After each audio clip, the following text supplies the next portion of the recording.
I was not completely.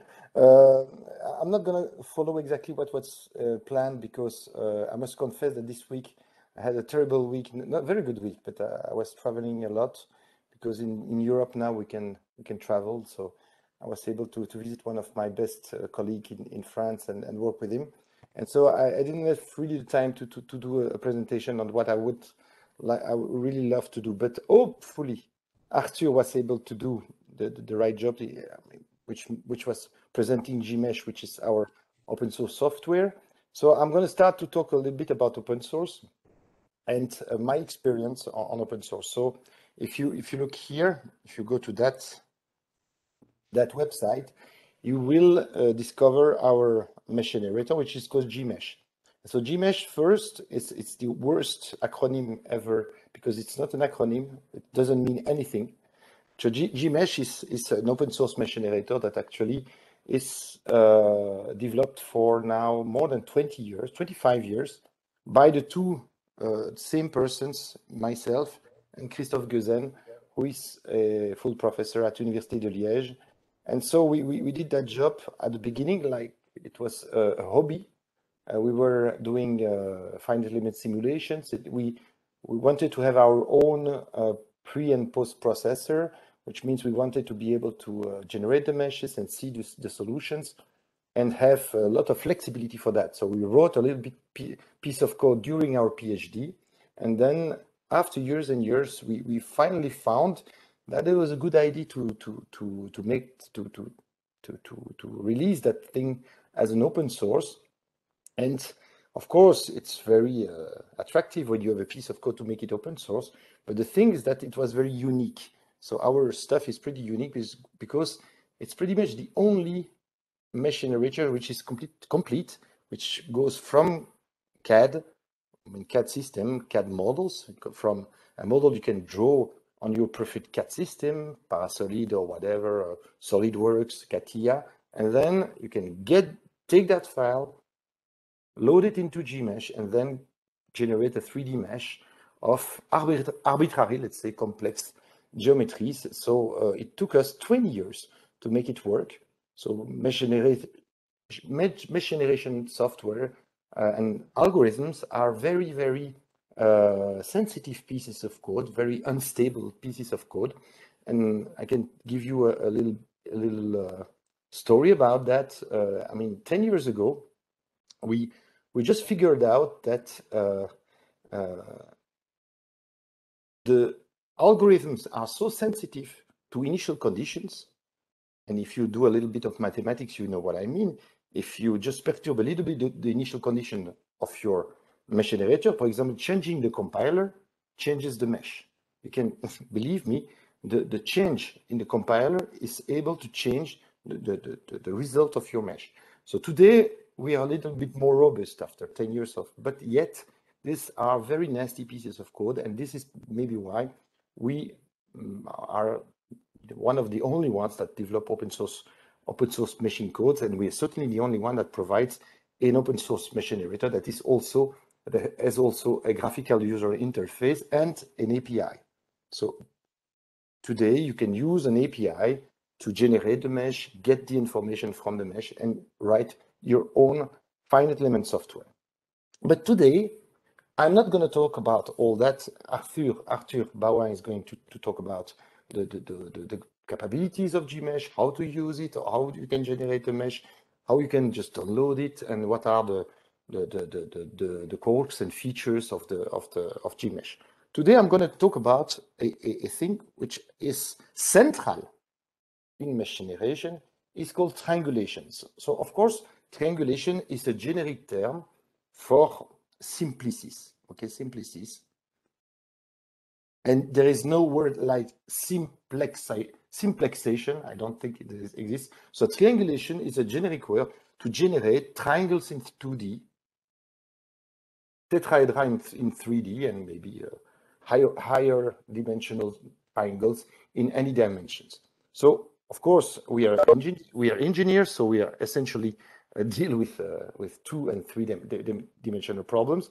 And I'm going to show you a little bit with little with not that much details, I'm going to talk about triangulations. So a triangulation, okay, the first guy that actually talked about triangulations is Leonhard Euler. Leonhard Euler is considered as I think it's the prince of mathematics. Euler is the greatest mathematician of all time. And so Euler has a lot of formulas. For Euler's formula, if you ask someone, give me Euler's formula, you cannot just give one Euler's formula. But this is one of Euler's formula. It's there. So it's in a stamp from the Swiss Federation. Okay. And so this is one of the most famous Euler's formula. So the most famous Euler's formula is not that one. You know that one. It's e to the I pi equals -1. This is the most famous Euler formula because you have a transcendental number here, another one here, okay? And then you have an imaginary number, and you put all that in this expression, and you get -1, which is essentially an integer, which is absolutely wonderful formula. But this e minus k plus f equals 2 is the second most known formula of Euler. And what does it mean?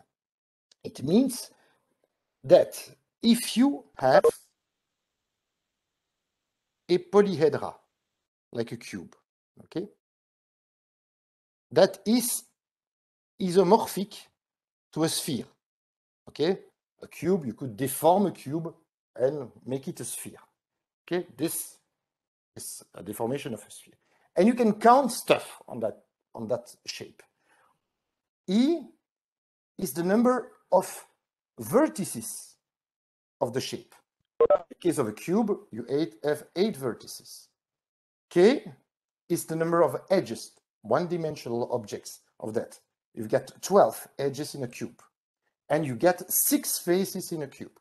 You take 8 minus 12 plus 6, you get 2. Is it like a miracle here? No. Just, I give you a tetrahedra, which is also a shape which is isomorphic to a sphere. You do the same kind of algebra on that. You count how many vertices. You've got 4 vertices. You get 6 edges. You've got 4 faces. Okay? And then you get 2. Okay? And this is true for any polyhedra. You can do the icosahedron, the dodecahedron, or any kind of regular paving of the sphere. You always have that formula. Of course, if you don't use a sphere, for example, if you do a mesh in 2-dimensional mesh, here, 2 triangles, this is not isomorphic to a sphere. Here you have 4 vertices, you have 5 edges, okay, and you have 2 faces. You don't get 2, you get 1. And we'll see later that this is a generalization. This number here only depends on the topology of the domain that you're paving, you're triangulating. Okay, if it's a sphere, it's 2, excuse me. If it's a disk, it's 1, of course, and then if you can go forward like that. Okay. The general formula is that one. So the number of points of your paving, okay, like the cube, the number of points, minus the number of edges, plus the number of faces equals something which is called the Euler characteristic. And the Euler characteristic is a topological, it's a number that totally represents the topology of your surface. So how do you compute the Euler characteristic? You start with a sphere. The sphere is 2. And every time you dig a hole on the sphere, you remove 1. So if you dig a hole on the sphere, in terms of topology, this object is equivalent to a disk. Okay? And if you dig a second hole, this object is equivalent to a cylinder. Okay? And then if you can dig more and more holes, and any time you dig another hole in the sphere, you remove 1 in the Euler characteristic. And so this means that the number of, if you have a triangulation of the disk here, only with triangles, we will be able quite easily to count how many triangles you have in a disk or in a sphere as a function of the number of vertices that you have put and the number of edges. There are exact formula. It's very beautiful. In dimension 3, and in any dimension, Euler has gone further. So if you are wanting to fill a 3D domain with tetrahedra, you will have a certain number of tetrahedra, faces, edges, vertices, all that things. You can count how many points you have, how many edges you have, how many faces you have, and how many volumes or tetrahedra you have. And it's still always the same kind of formula. It's called the alternate sum of Euler. So the number of points minus the number of edges plus the number of faces minus the number of vertices equals something which is also an Euler characteristic. And the free ball, which is like the interior of the sphere, has an Euler characteristic of 1 as well as the disk. Okay, this is 1 and the sphere. So this is the disk and the sphere is 3. So this is pretty nice. This will allow us to understand a little bit triangulations. So what I want to show you here is that you can do a very simple and quite funny mental exercise to count stuff in triangulations. So if I have a triangulation, okay, which is here a triangulation of the disk, okay, this is for me, this is a disk because it is topologically equivalent to a sphere where I have removed a hole. So this is like a disk. You know that this is a point or characteristic of 1. And you know that the number of points minus the number of edges plus the number of faces is equal here to 1 in that case. Okay? And imagine you have on the boundary a certain number of vertices that I call, okay, NH vertices on the boundary. Okay, I have NH vertices on the boundary. I have also NH edges on the boundary because here the boundary is closed, and when you have a fence around your garden, you have exactly the same number of, I would say, piquets, I don't know, as fences. So you have the same number of vertices as edges on the boundary because it's closed. Okay, it's open, you have one less fence. If it's closed, you get the same number of fences and vertices. Okay, and so this is a mental exercise which is not that easy to understand. So this formula is taken from, I would say, a graph. If you've done a little bit of the theory of graph, and Euler was the first one to introduce the theory of graph to prove its formula.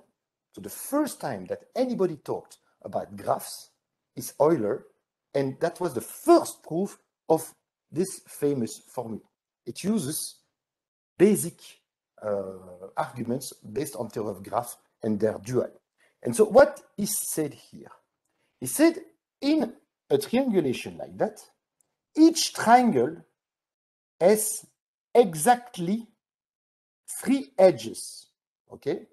So if I want to represent this triangulation, I could number the edges and say, and represent each triangle as 3 edges, okay? And that completely and univocally represents that object. Now, I could do the other way around. I could represent each edge and its neighboring triangle. So every internal edge of the triangulation has 2 neighboring edges. That's what I say here. Every internal edge of the triangulation has 2 here neighboring triangles. So I have that number of internal edges, because that is the total number of edges, and that's the number of edges on the boundary. And each edge of the boundary has only one triangle adjacent to it. And that says here you multiply by 1, not by 2. And so those two representations contain exactly the same amount of information, which means that 3 times number of faces, which is the number of information I need to represent my triangulation with saying that each face, each triangle has 3 edges, has the same information as that representation. Each internal edge has 2 triangles, and each boundary edge has 1 triangle. That's what I say. So this formula, okay, can be combined with Euler formula. And those, when you combine these two formula, I can go a little further. I take that formula, that is the general Euler formula that requires a little bit of, I would say, graph arguments to be proved. It's not complicated. And that formula, which only takes into account, I would say, arguments in terms of data, amount of data needed to represent that object. And you put that together, and you get those formulas, which are very nice, those ones. It says that the number of triangles in a triangulation of the disk is always proportional to 2 times the number of vertices. So imagine you have a very big triangulation with thousands and thousands of triangles. There is way less if the triangulation is big than the number of, I would say, vertices. The total number of vertices is way, way bigger than the number of vertices on the boundary, which means that this at the limit will be negligible. And the point carré characteristic, I told you, it's 1, okay? It could be 0, it could be 2, minus 1, minus 2, minus 3. It's never big, okay? It's never big. So it means that asymptotically, every triangulation, okay, every triangulation of a set of points contains 2 times the number of points is equal to the number of triangles. So you have twice more triangles than you have vertices. This is true for every triangulation. Of course, you can do the same for edges, okay? It means that you have 3 times more edges than you have triangulations. So for the ones who have done finite elements course, I hope there are some in the room. If you want to do, let's say, a finite element formulation of any of your preferred partial differential equation, and you put one unknown at every vertex of the mesh, the number of degrees of freedom of your problem will be n. Okay, that's very standard. That's what everybody learns. If you have a basic finite element course, the basic ways of doing finite elements, just assign a degree of freedom to every vertex. Then, if you go a little further in your finite element class, you will find out that you could do second order finite elements. It's quadratic per triangle. This means you will be able to add 1 vertex per edge of the triangulation, okay? So when you look at one single triangle, one single one, like that, okay? The linear triangle has 3 degrees of freedom, okay? And the quadratic one has 6. So, not thinking very far, you could say, oh yeah, if I am going from linear to quadratic, I double the price, I double the number of degrees of freedom. This is absolutely false. There are 3 times more edges in a triangulation than there are vertices. So if you use linear finite elements, you will have as many degrees of freedom as you have vertices. And if you have quadratic finite elements, you will have 1 unknown per vertex plus 1 unknown per edge. But the number of edges is 3 times the number of nodes. 3 times the number of toes. Oops.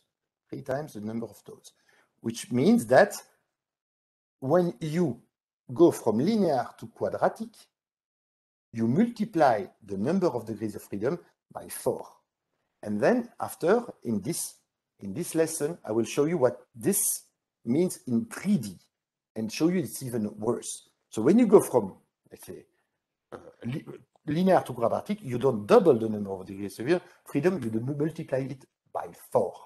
Okay? And then if you go to P equals 3, cubic finite element, quartic, you can use those formulas and have a very good estimate of the number of degrees of freedom you will have if you increase the degree of your finite element formulation.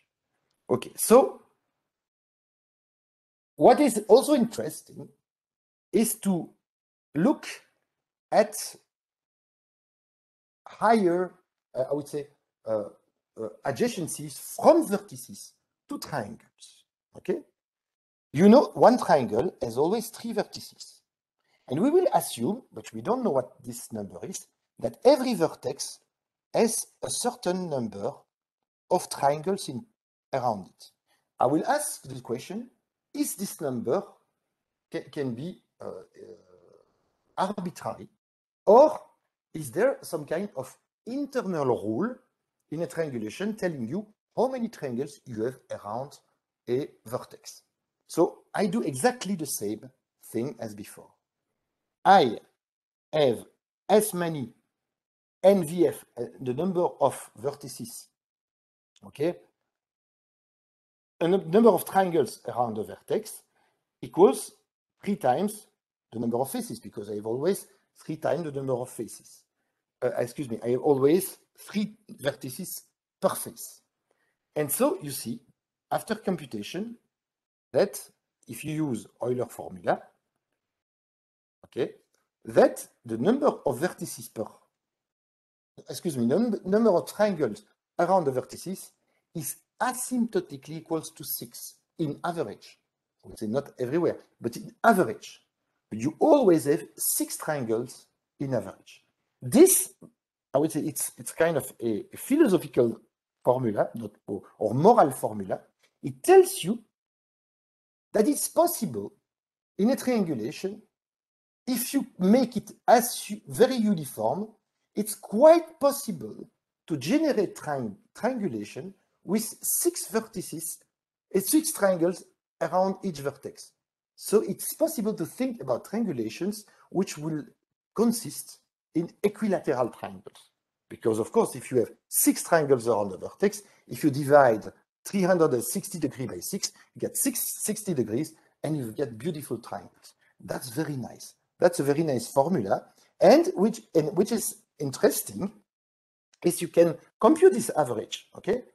If I compute the average by hand on that triangulation, I find 3.25 triangles in average around each vertex, but I can also compute it with my formula, and I get the same. Of course, the formula is exact. There is no need to. And if you swap an edge, okay, if you change that edge in the triangulation, you remove it, you replace it by that, you change locally what happens in the triangulation, but the formula remains valid, which is very beautiful. That's what I say here. If you remove it, it remains valid. Last thing I want to say about counting stuff in triangulations is regular triangulation. I told you it would be nice to have a triangulation for which each vertex has exactly 6 triangles. So n, the number of NVF equals 6, not only in average, but everywhere. And I'm going to go a little faster here. I could give you the slide because I want to talk about something else, and I think I'm quite slow. A regular topology is such that every vertex, okay, has exactly 6 triangles around it, which means every face has 3 vertex and every vertex has 6 faces, okay?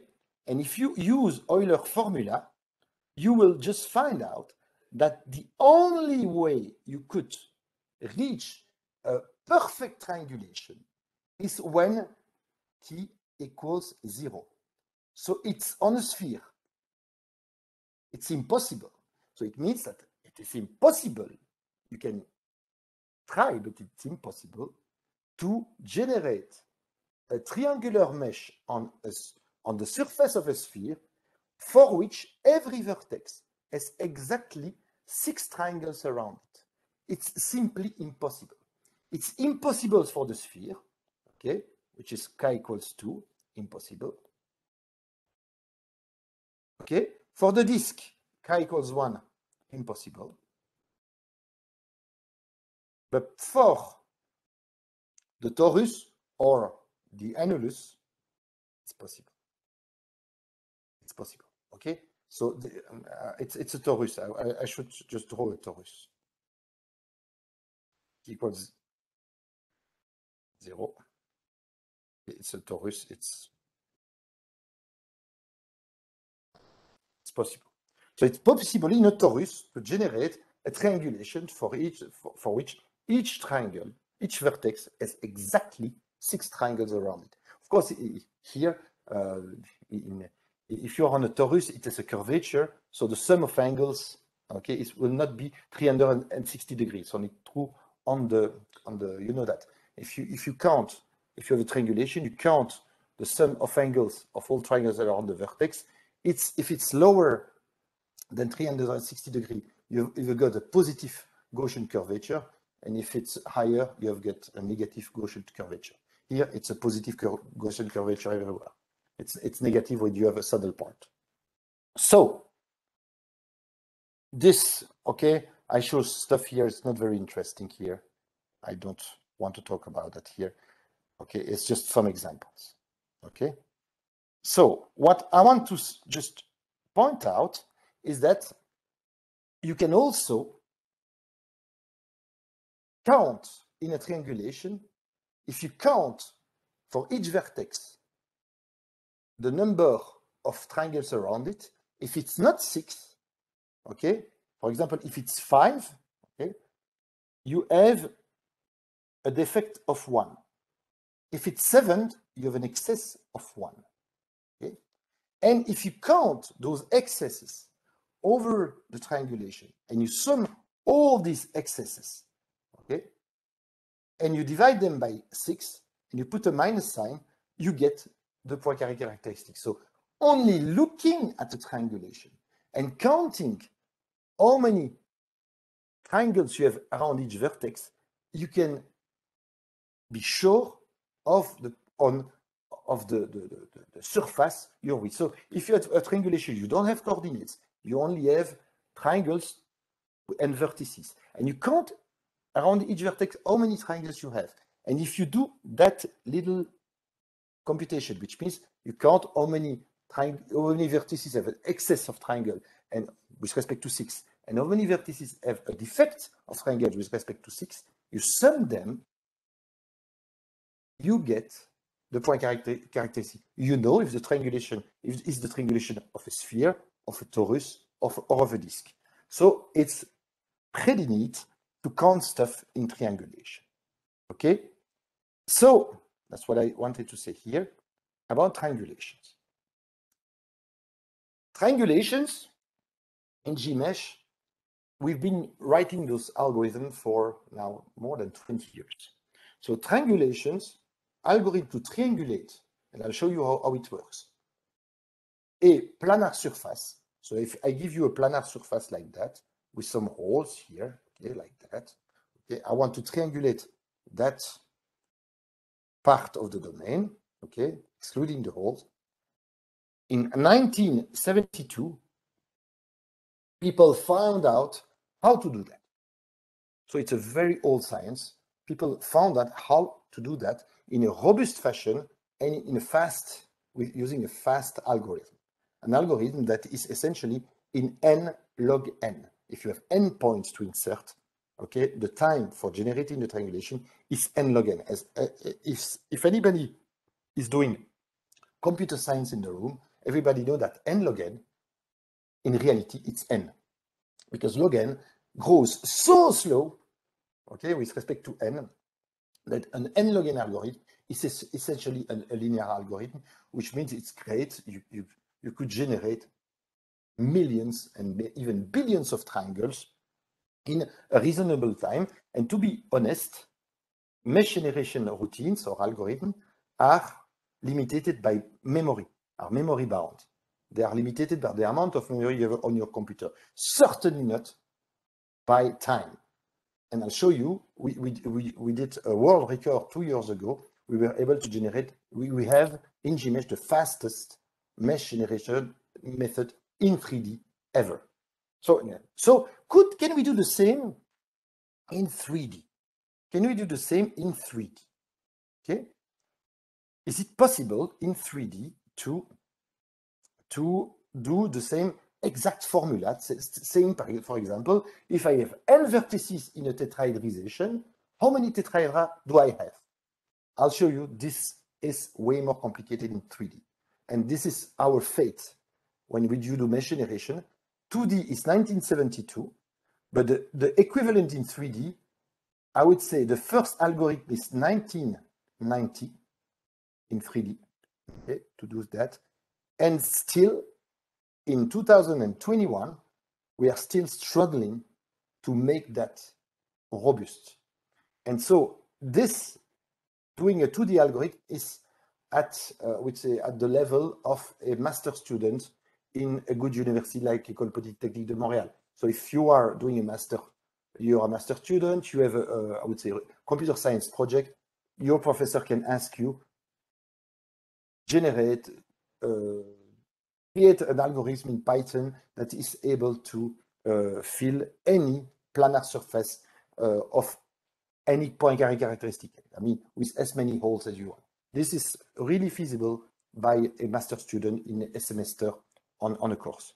This requires extreme attention. It's 2 orders of magnitude more difficult. So 3D is not like 2D. So in your career, if someone tells you, I got something that works in 2D and the 3D is trivial to extent, never believe that. It's always wrong. So the 3D is very difficult.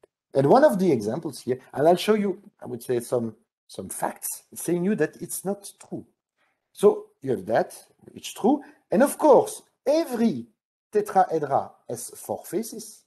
And if you are, sorry for that, if you are on the,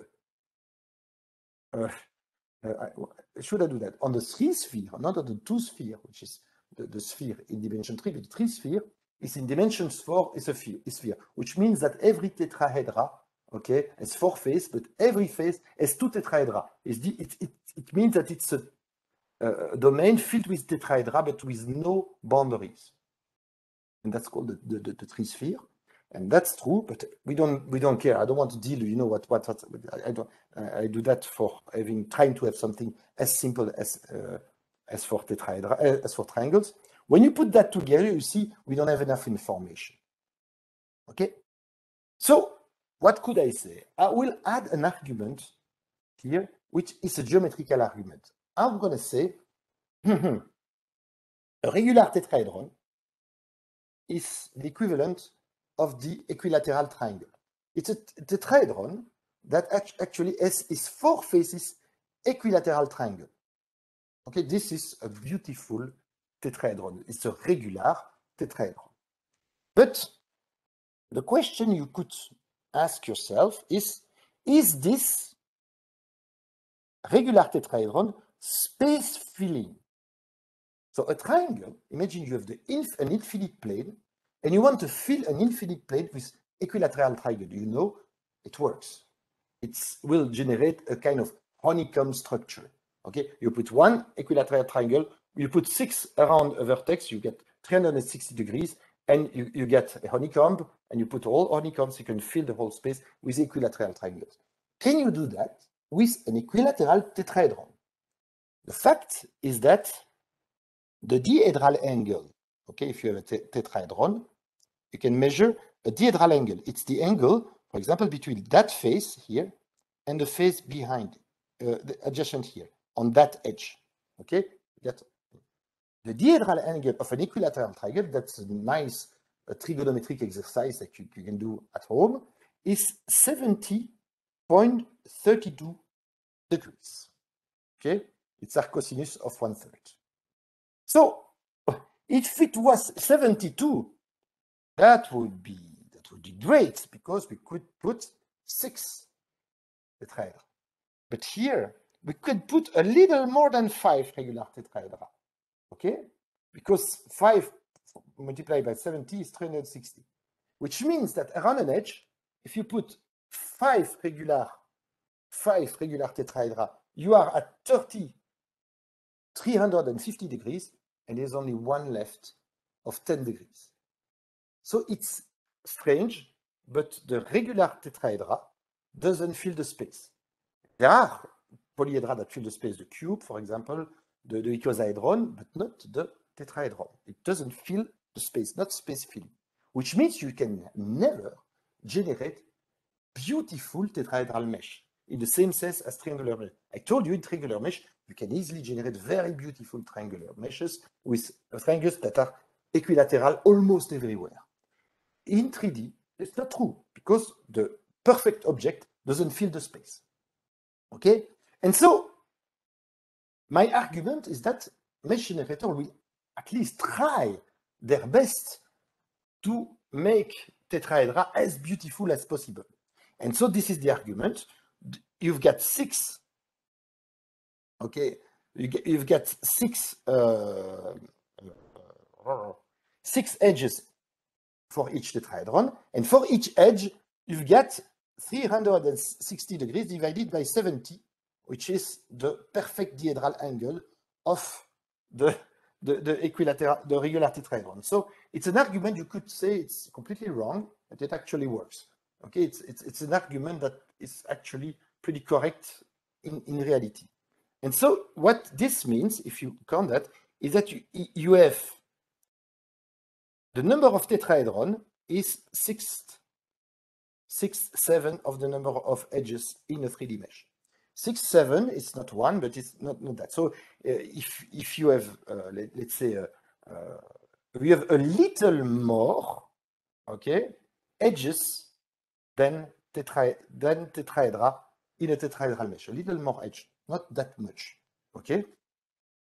Thus, in a regular mesh, in a beautiful mesh, the number of the tetrahedron, if you put the formula into it, you use Euler, then the graph argument, and then the geometrical argument, you put all that together, there are 6 times more tetrahedra than vertices in a mesh. You've got 7 times more tetrahedra in a mesh than you have edges in a mesh that you have vertices, and you have 12 times more faces in a mesh than you have vertices. So if you go back into your finite element formulation, if you use standard finite elements in 3D, you have as many unknowns as vertices. You know that. If you want to go in, you go and do second order finite elements, you will add 1 more degree of freedom per edge, but you have 7 times more, okay? The number of edges is 7 times more as the number of vertices, so you multiply the number of degrees of freedom by 8. So going from P1 to P2, you go 18. I remember students that were using commercial software, finite element software, and they say, I may have a better solution if I'm using quadratic finite elements. And they were saying, it's terrible. When I go from linear to quadratic, I was expecting to double the time, something like that, but the times multiply way more than by 10. It's true, you've got 8 times more degrees of freedom, but linear solvers that you use in finite elements are not linear in time. So they are sometimes even quadratic in time if you're in 3D. If you use a direct solver, I would say it's pretty much quadratic. So if it's a sparse matrix, so if you go from P1 to P2, so linear to quadratic, the time is multiplied by 60. So it's more 102. And so people are waiting to get a solution.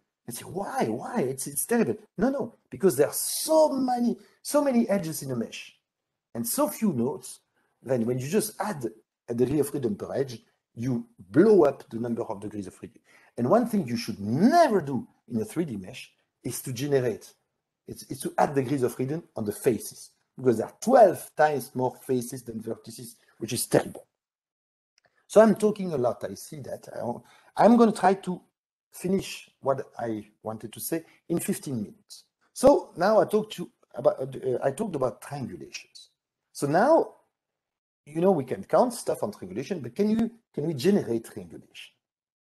And so the idea of most mesh generation procedure is to use a very old algorithm that is called a very old, I would say, ID, which is the Delaunay triangulation. So what is now a triangulation in the sense here? You have got a set of points, okay? And you compute the convex hull of the set of points. What is the convex hull? Is the smallest polygon that encloses the set of points. And you generate a triangulation. There is a finite number of triangulation. Okay? It's combinatorial, but there is a finite number.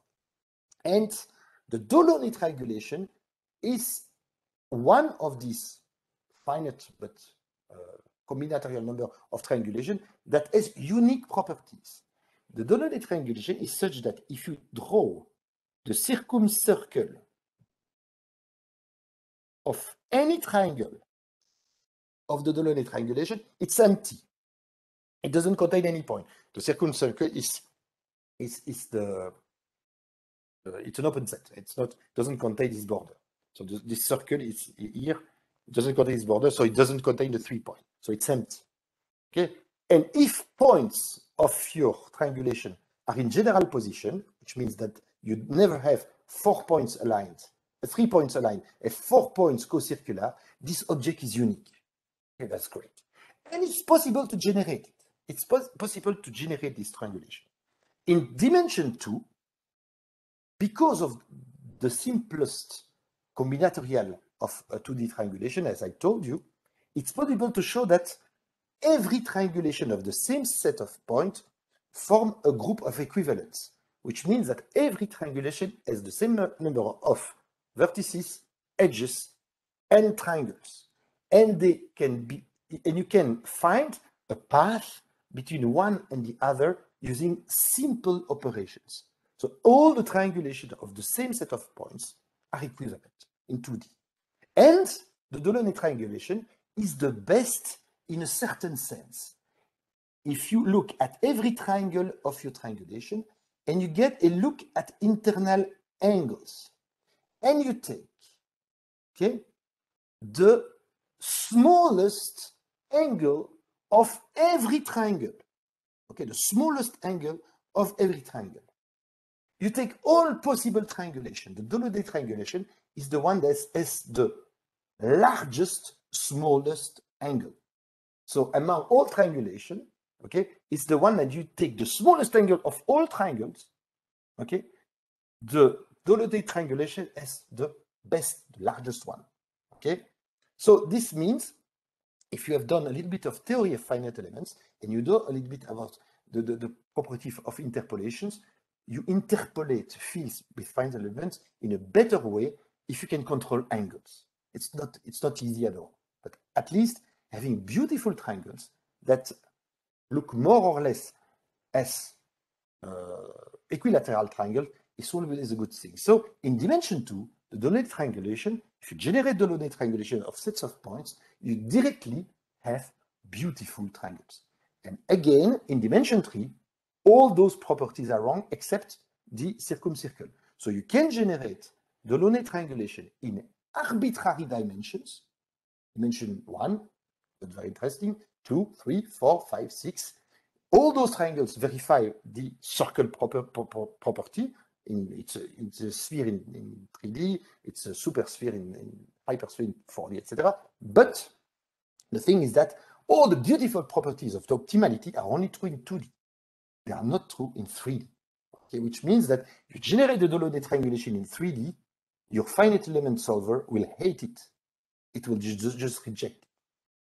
This is one of the reasons, of the many reasons, why the triangulation algorithms were available in early 70s, and that the 3D version took more than 20 years to have, I would say, algorithms that are sufficiently robust to move to industry and to allow people to push a button and get a triangulation. That's what we have today. So how does it work? It's very simple. It's very simple in practice.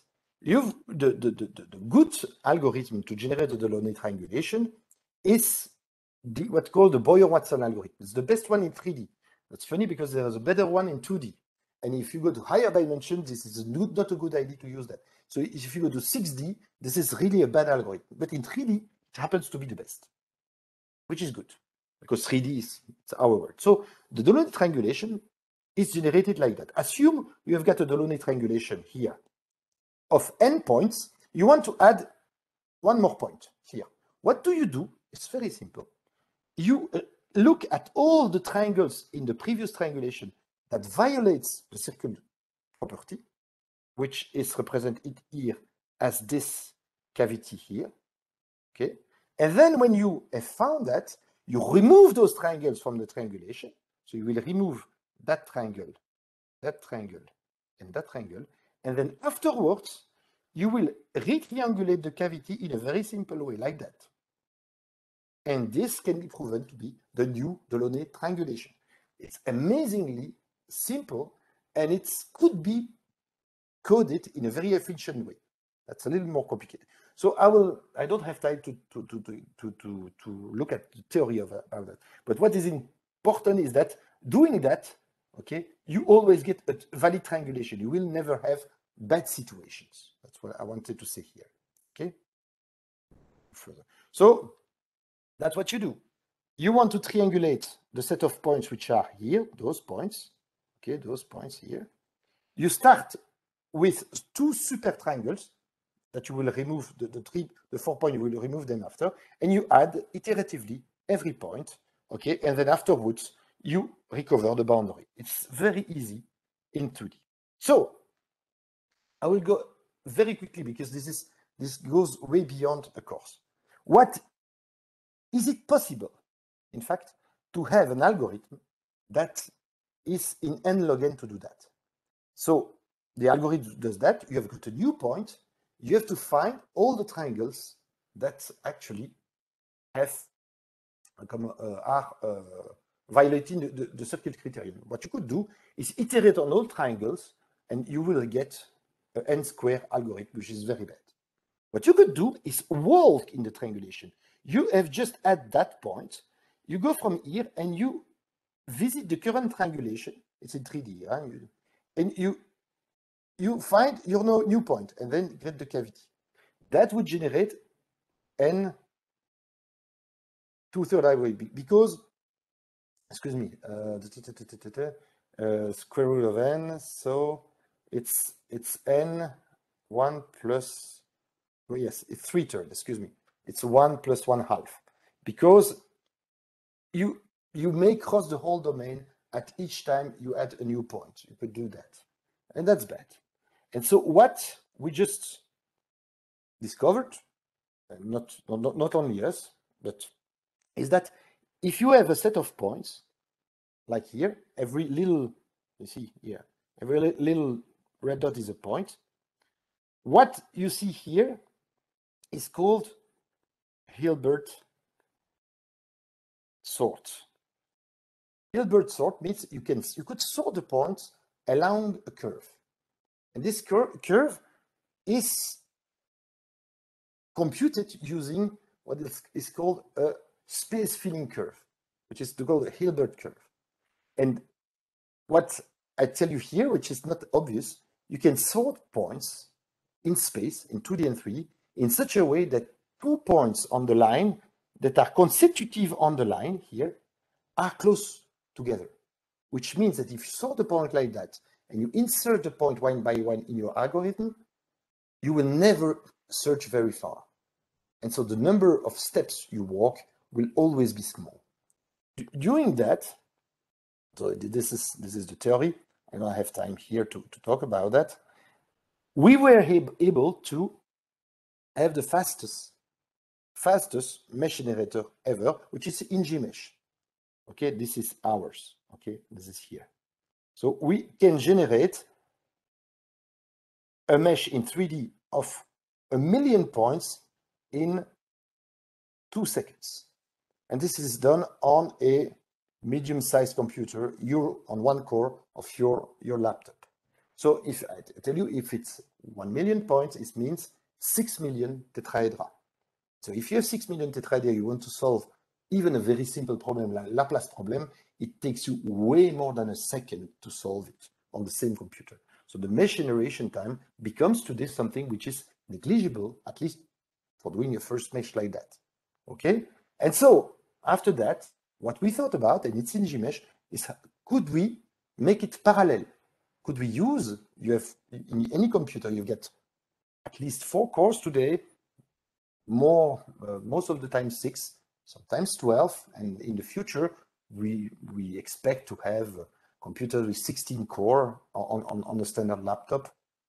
And so what we were able to do is to accelerate the mesh generation procedure in parallel and enabling to generate here, okay, I want to show you here, meshes which are a little bit bigger than you usually do. For example, here we've got a mesh on 64 cores. The mesh has 300 million tetrahedra, and we need a minute. So now, if you generate a mesh with 300 million tetrahedra of that complex situation, if you want to do composite modeling, it will take you days on a supercomputer or hours on a supercomputer to compute anything relevant on that, but you can generate the mesh in very few seconds. So I told you that I will speak at most an hour. So I'm going to stop now and thank you for your attention. I'm sorry that I was thinking to give you an overview of GMesh API, but as I told you, this week I was completely out of control, unable to do that. I was traveling a lot, so hopefully you enjoy what I said, and if you have any question, I'm there. Thank you.